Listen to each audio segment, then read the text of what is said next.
ذریعے کاٹا، قرآن کا گلا قرآن کے ذریعے کاٹا۔ یہی وہ فنکار گروہ ہے کہ جس کا نام منافق ہے، کہ جس سے سابقہ نبیوں کے سردار کا پڑا، جو پچھلے نبیوں کا امتحان نہ ہوا وہ نبی رحمت کا امتحان ہوا۔ اسی لیے آپ نے فرمایا کہ ما اوذی نبی قط کما اوذیت، جیسا مجھے اذیت دی گئی ہے ویسی اذیت کسی نبی کو نہیں دی گئی۔ کہ یہی گروہ ہے کہ جو ہے پیغمبر کے ساتھ مگر پیغمبر کے ساتھ اس کا دل نہیں ہے، اس کے نظریات نہیں ہیں۔ لہذا یہی وہ گروہ ہے کہ جس نے پیغمبر اور آل پیغمبر کے سلسلے میں بظاہر تو انکار نہ کر سکے، مگر یہ تو تسلیم کیا کہ پیغمبر ہے، رسول اللہ ہے، محمد ابن عبداللہ رسول اللہ ہے، مگر معیار رسالت کو گرایا۔ دشمنی کا ایک انداز، اہل بیت کو اہل بیت اطہار تسلیم تو کیا، مجبور ہے، قرآن ہے، مگر معیار اہل بیت کو گرانا چاہا۔ کبھی ان کے فضائل دوسروں کو دیے گئے اور کبھی ان کے فضائل سے انکار کیا گیا، اور کبھی اعتراف بھی کیا گیا تو اس میں کہیں نہ کہیں سے اس کو ہلکا کر دیا جائے، یا تسلیم بھی کیا تو اس کو ٹویسٹ کیا جائے، اس کی تفسیر و تعویل اور اس کے مختلف معانی نکالے جائیں۔ یہ ایک مسلسل باب ہے جو ایک بہت بڑی بلا عالم اسلام کے ساتھ ہے۔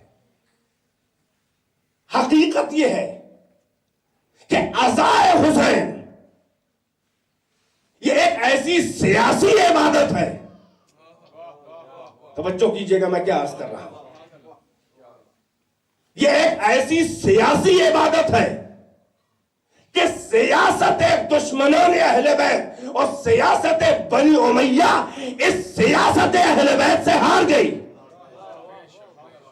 آپ نے کبھی غور کیا بھائی نماز رکن دین ہے، روزہ وغیرہ وغیرہ وغیرہ سب فروع دین ہے، کتنی بڑی بڑی عبادتیں ہیں، مگر آپ دیکھیے احادیث اہل بیت اٹھا کے دیکھیے، کتب اربعہ میں اٹھا کے دیکھیے، کیا سنگین الفاظ میں انکریج کیا ہے۔ اہل بیت اطہار نے عزائے حسین کے لیے اس کی اہمیت اتنے سنگین اور اتنے بڑے بڑے لفظوں میں بیان کی ہے کہ جن لفظوں میں باقی عبادات اہمیت بتائی ہے اس کی، مگر جیسے لگتا ہے کہ مرکزی چیز جو ہے وہ عزائے حسین ہے۔ یہ کاہے کے لیے ہے؟ یہ اہل بیت اطہار بول رہے ہیں جو مصداق آیہ تطہیر ہے، جو معصوم ہے، جو بولے تو اللہ بولا، جو بول دے تو قانون بن جائے، جو کر دے تو قانون بن جائے، ان کی موجودگی میں کوئی بولے وہ چپ رہے تو قانون بن جائے، ان کی موجودگی میں کوئی کچھ کام کرے وہ اعتراض نہ کرے تو قانون بن جائے، جسے تقریر معصوم کہتے ہیں۔ اب اس کی اہمیت آپ اٹھا کے دیکھیں، اہل بیت اطہار کی احادیث پٹی پڑی ہیں۔ رحم اللہ من احیا امرنا، امام رضا فرما رہے ہیں اللہ اس پر رحم کرے جو ہمارے امر کو زندہ کرے۔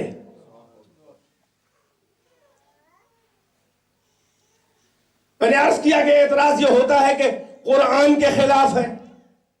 عزائے حسین، سیرت کے خلاف ہے، پیغمبر کی سیرت کے خلاف ہے عزائے حسین۔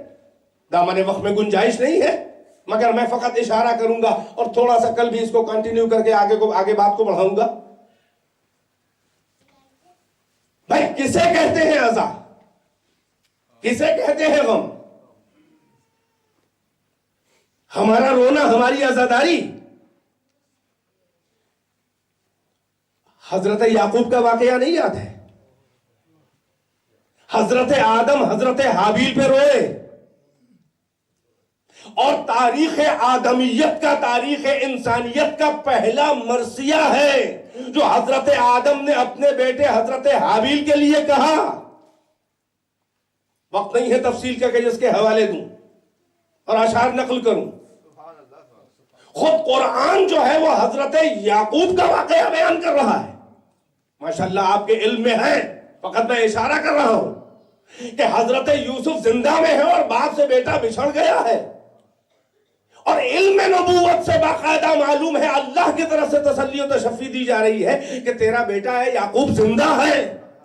فقط بچھڑ گیا ہے بیٹا۔ اور یہ بھی خداوند عالم نے اپنی طرف سے تسلی دے دی ہے کہ ہم تمہیں ملائیں گے، تمہارے بیٹے سے ملا دیں گے، مگر چند سال کا فراق برداشت نہ ہوا نبی اللہ حضرت یعقوب کو، کہ قرآن کہہ رہا ہے کہ روتے روتے وَبْيَضَّتْ عَيْنَاهُ مِنَ الْحُزْنِ فَهُوَ كَظِيمٌ، یعنی روتے روتے حضرت یعقوب کی آنکھیں سفید ہو گئیں۔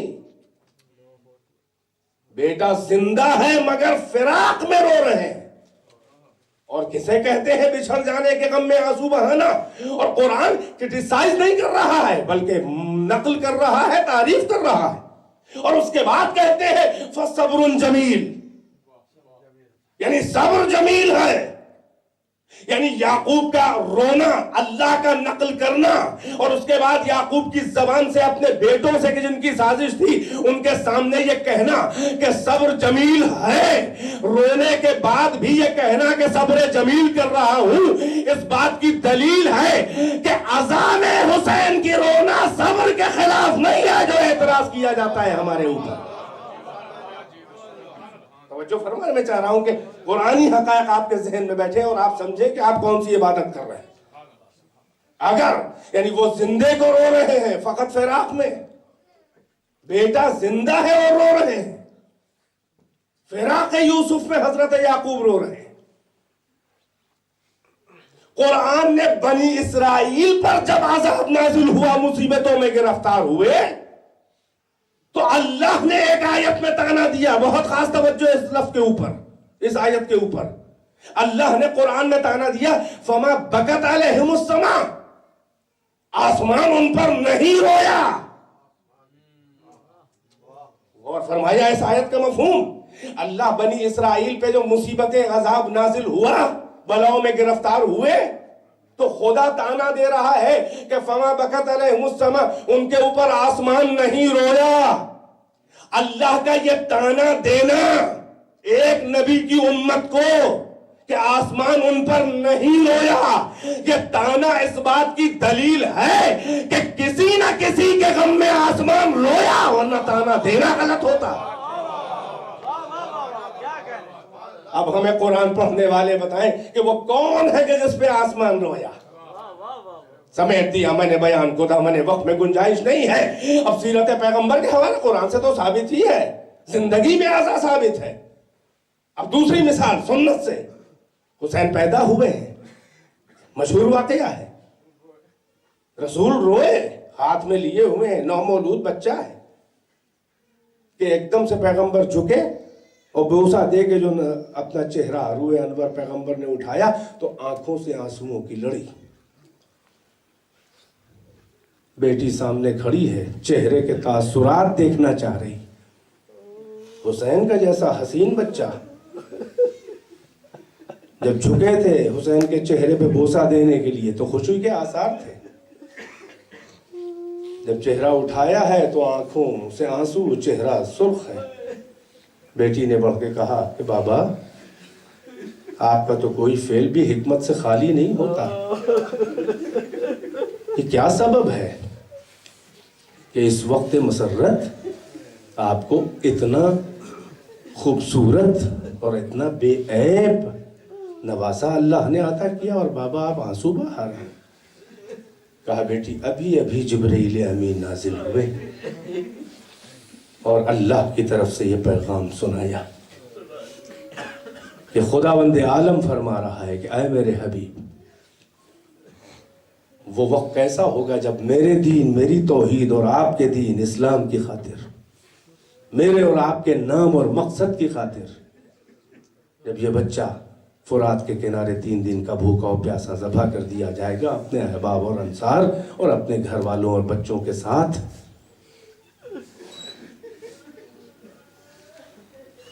یہ بچہ میرے دین کے کام آئے گا، ذبح کیا جائے گا پیاسا۔ بیٹی یہی سبب ہے کہ خوش بھی نہ ہونے پایا کہ دل ٹوٹ گیا۔ مائیں سن رہی ہیں، بہنیں سن رہی ہیں، صاحبان اولاد ہیں، میں کہوں گا ذرا سا اس ماں کے جذبات کا اندازہ لگاؤ اور اس ماں کے دل پہ ہاتھ رکھ کے ذرا اس کے دل سے پوچھو کہ جو وقت ولادت بچے کے قتل ہونے کی خبر سن رہی ہے سیدہ نے کیسے برداشت کیا ہوگا۔ اللہ نہ کرے کسی ماں کو جس وقت اس کا بچہ پیدا ہوا ہو اسی وقت اس کی موت کی خبر دی جائے اور قتل کی خبر دی جائے۔ پیغمبر روئے، ابھی شہید نہیں ہوئے ہیں حسین، ابھی خبر شہادت سنی ہے تو پیغمبر رو دیے۔ کیا اب اس سے بڑا بھی کوئی جواز عزائے حسین ہے کہ واقعہ ہونے والا ہے 56 سال کے بعد، فقط خبر شہادت سن کے پیغمبر رو دیے ہیں؟ یعنی قبل شہادت حسین بھی حسین پہ رونا سنت پیغمبر ہے۔ یہ اسی وقت کا واقعہ ہے کہ جب بی بی نے ایک بار جب یہ پوچھا کہ بابا کیوں رو رہے ہیں، کہا یہ سبب ہے کہ جبرائیل نے آ کے یہ خبر دی ہے۔ فاطمہ نے ایک سوال کیا اپنے بابا سے، عجب سوال ہے۔ ہم اور آپ صاحب اولاد ہیں، ہمارے گھر میں بھی خواتین ہیں، ان کے بچے ہیں، آپ بتائیے ذرا سا نفسیات، بالکل پیور نفسیات جو ہوتے ہیں، ایک ماں اپنے بچے کی شہادت کی قتل کی خبر سنے گی تو سب سے پہلا سوال کیا کرے گی؟ جب یہ سوال کیا کہ بابا یہ کب ہوگا، کہا بیٹا یہ اس وقت ہوگا کہ جب نہ ہم ہوں گے، نہ علی ہوں گے، نہ تم ہوگی، نہ حسن ہوگا، عالم غربت ہوگا، عراق ہوگا، کربلا کی زمین ہو، فرات کا کنارہ ہو، بھوکے پیاسے۔ اب آپ خود اپنے دل سے پوچھیں کہ ایک ماں کیا سوال کرے گی؟ یہی پوچھے گی نا کہ غریب الوطنی ہوگی تو دفن کون کرے گا؟ آپ اس عزا کی اہمیت کو پہچانیں۔ فاطمہ خاتون محشر، رضا خدا کا پیکر، ام ابیہا، مرکز تطہیر، امت اللہ، مریم سے بھی بلند، کیا پوچھ رہی ہے؟ یہ نہیں پوچھا کہ بابا دفن کون کرے، یہی پوچھ لیتی کہ بابا کفن ملے گا، بابا تشییع جنازہ ہوگی، بابا قبر بنے گی، وغیرہ وغیرہ۔ نہیں، کوئی سوال فاطمہ نے نہیں کیا، بلکہ صرف اتنا پوچھا، تمنا زہرا سن لیں، اتنا پوچھا کہ بابا جب ہم لوگ کوئی، نہ آپ، نہ ہم، نہ علی، نہ حسن، بابا میرے لال پہ روئے گا کون؟ عزادارو یہ آ گئی محرم، یہی وہ یادگار ہے تمنا زہرا کہ جس کے لیے آپ سال بھر بے چین رہتے ہیں۔ بی بی نے پوچھا کہ بابا جب ہم لوگ نہ ہوں گے تو میرے لال کو غریب الوطنی میں روئے گا کون؟ پیغمبر نے تسلی دی، کہا اے فاطمہ اللہ ایک قوم پیدا کرے گا کہ جس کے بوڑھے اس کے بوڑھوں پہ روئیں گے، جس کے جواں اس کے جواں پہ روئیں گے، جس کے بچے اس کے بچوں پہ، جس کی خواتین ان کی خواتین کی بے پردگی پہ روئیں گی۔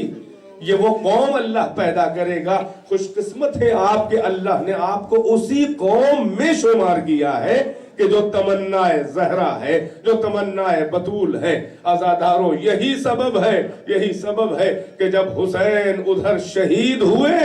اور ادھر یہ مسلم میں بھی روایت، صحیح مسلم میں بھی روایت، ترمذی میں بھی روایت موجود ہے کہ دو طرح کے خواب ہیں، ایک صحابی نے ایک دیکھا ہے، ایک زوجہ رسول نے دیکھا ہے۔ زوجہ رسول ام سلمہ ہیں اور صحابی رسول عبداللہ ابن عباس ہیں، دونوں سے ایک ہی الفاظ میں یہ روایت ہے کہ عاشور کا دن ہے اور عصر کا وقت ہے کہ عالم خواب میں دیکھا کہ سرکار رسالت آئے ہوئے ہیں، اور روایت کے فقرے یہ ہیں دونوں کے، ام سلمہ کا بھی یہی فقرہ ہے اور عبداللہ ابن عباس کا بھی، کہ سرکار رسالت میرے خواب میں آئے شعثن و غبرا، یعنی بال الجھے ہوئے سر کے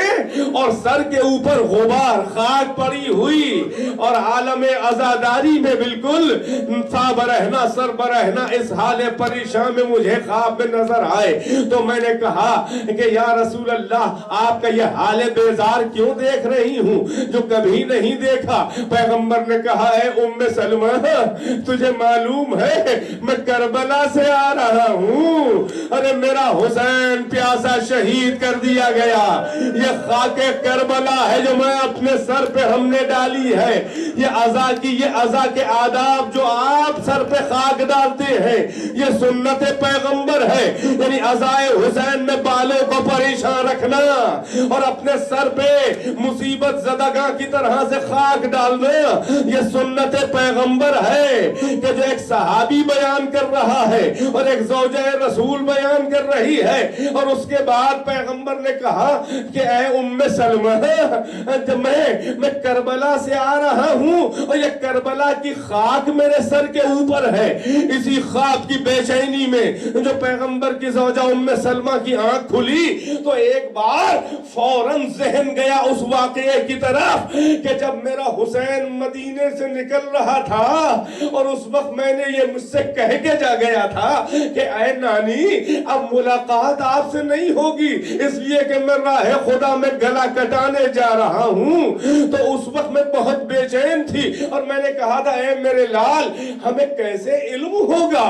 کہ تجھ پر کس وقت کیا گزر گئی ہے؟ اس وقت عالم مثال میں حسین نے عرض کربلا کو حکم دیا، وہ بلند ہوئی اور اپنی ہاتھ بڑھا کے ایک مٹھی خاک زمین کربلا سے لے کے ام سلمہ کو دی تھی۔ بی بی کو فوراً اس خواب کے بعد وہ واقعہ یاد آیا، بس عزاداروں مجلس تمام ہے،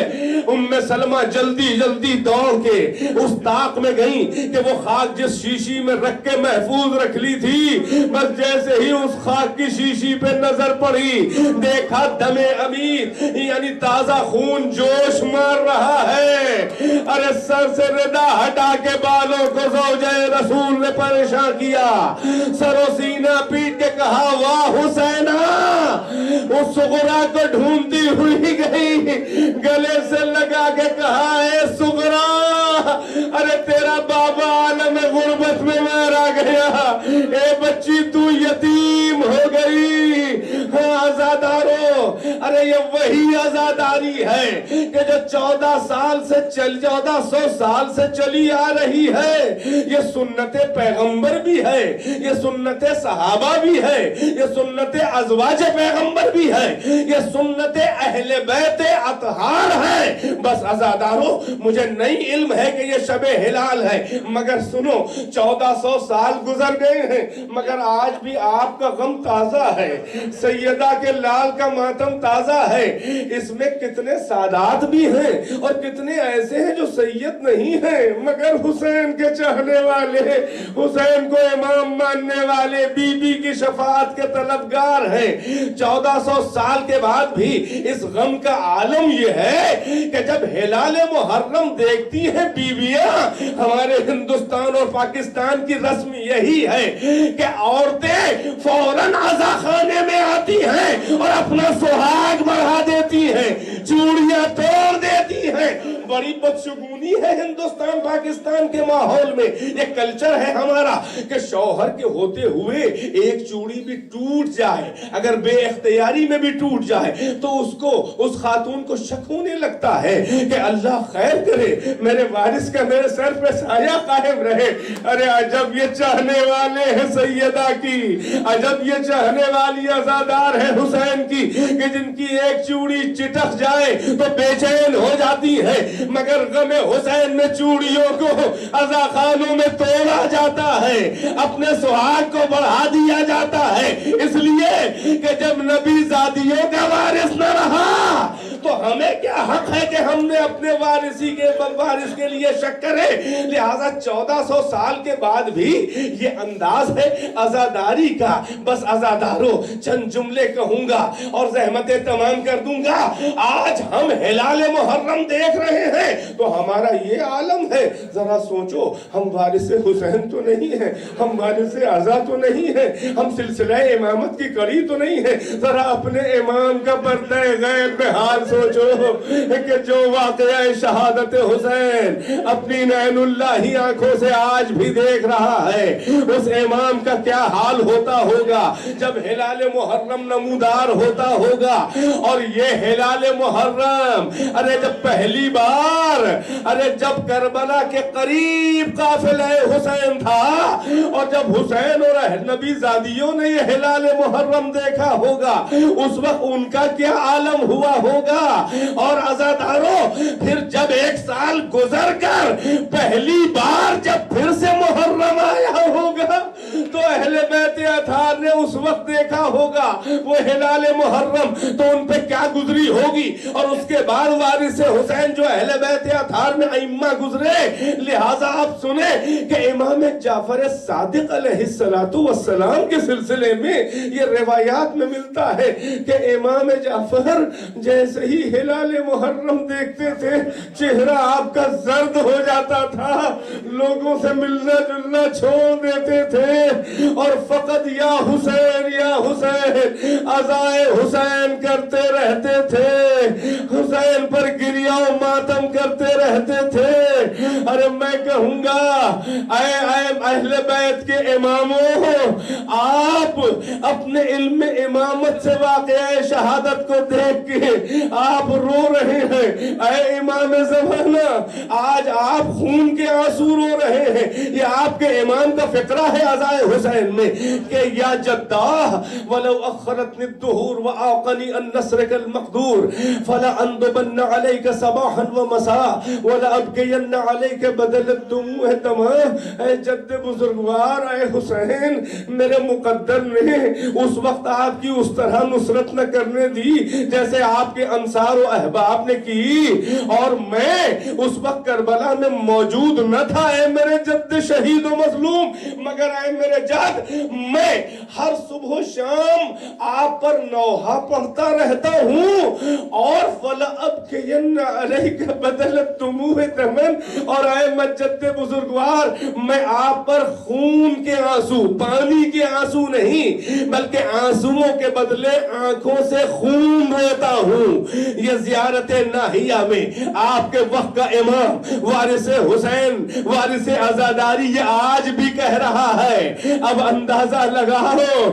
کہ جو نہیں تھا کربلا میں موجود، جو کھڑا منظر دیکھ نہیں رہا تھا، وہ خون کے آنسو رو رہا ہے۔ اب تو یقین ہو گیا کہ سجاد خون کے آنسو روئے تھے کربلا میں باپ کا جنازہ، ارے کوفہ و شام میں نبی زادیوں ماں بہنوں کے کھلے سر۔ یہی سبب ہے کہ کربلا کے بعد سجاد کو مسکراتے نہ دیکھا گیا، کسی خوشی میں نہ جاتے تھے۔ ہاں، اگر مجھے بلانا ہے تو میرے بابا کی عزاداری کرو، میں آ جاؤں۔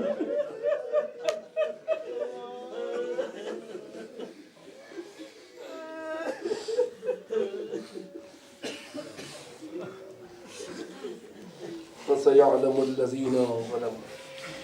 أَيَّ مُنْقَلَبٍ يَنْقَلِبُونَ اللَّهُمَّ الْعَنْ قَتَلَةَ الْحُسَيْنِ وَأَصْحَابِهِ أَجْمَعِينَ رَبَّنَا تَقَبَّلْ مِنَّا إِنَّكَ أَنْتَ السَّمِيعُ الْعَلِيمُ بِنَبِيِّهِ وَآلِهِ الْأَطْهَارِ اللهم عجل في فرج مولانا صاحب الزمان يا حسين يا حسين